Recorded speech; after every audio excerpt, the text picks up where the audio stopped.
اللہ نے جن لوگوں سے کام لیا ہے ان کی تبلیغی مسائی کو بے لوث رکھا ہے، اور جو ٹگے ٹگے مانگتے پھرتے ہیں تو ان کی نہ کوئی توقیر ہوتی ہے اور نہ ان کی گفتگو میں کوئی اثر ہوتا ہے۔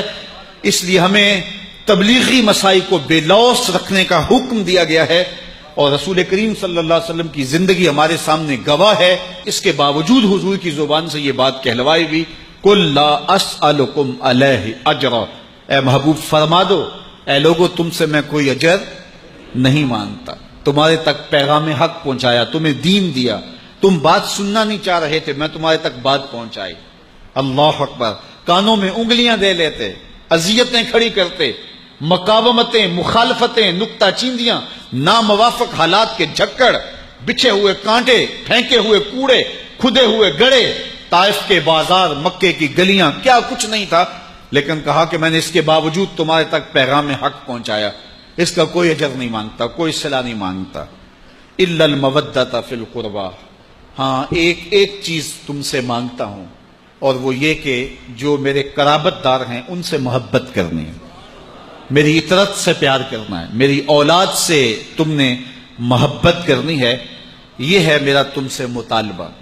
یہاں ایک سوال کھڑا ہوا کہ جب تبلیغ دین کو بے لوث رکھا اور اجر کی کسی صورت کو قبول نہ کیا تو اپنے قرابت داروں سے محبت بھی نہ مانگی جاتی؟ تو اس کا جواب علماء نے یہ دیا کہ قرابت داروں سے جو محبت مانگی گئی ہے یہ قرابت داروں کی ضرورت نہیں، یہ امت کی ضرورت ہے، کہ اگر وہ حضور کے قرابت داروں سے جڑ جاتے ہیں تو پھر ان کے اپنے ایمان کی، اپنے دین کی حفاظت ہوتی ہے۔ حضور نبی رحمت صلی اللہ علیہ وآلہ وسلم نے ارشاد فرمایا، حضرت زید بن ارقم رضی اللہ تعالی عنہ کی مرویات سے ہے، فرمایا لوگو میں تمہارے اندر دو بھاری چیزیں چھوڑ کے جا رہا ہوں، جن کو رسول اللہ بھی بھاری کہہ رہے ہیں، وہ کتنی بھاری ہوں گے؟ ایک تو اللہ کی کتاب چھوڑے جا رہا ہوں، اور دوسری چیز اپنی اطرت چھوڑ کے جا رہا ہوں، اپنے اہل بیت چھوڑ کے جا رہا ہوں۔ تو ان دونوں کے دامن کو پکڑ لو گے تو کبھی بھی گمراہ نہیں ہوگے۔ یہ میرے رسول نے ضمانت دی ہے، میں اپنی امت کو لاوارث نہیں چھوڑ کے جا رہا کہ میرے بعد وہ بھٹکتے پھریں، انہیں کوئی راستہ نہ ملے، انہیں کوئی منزل نہ ملے۔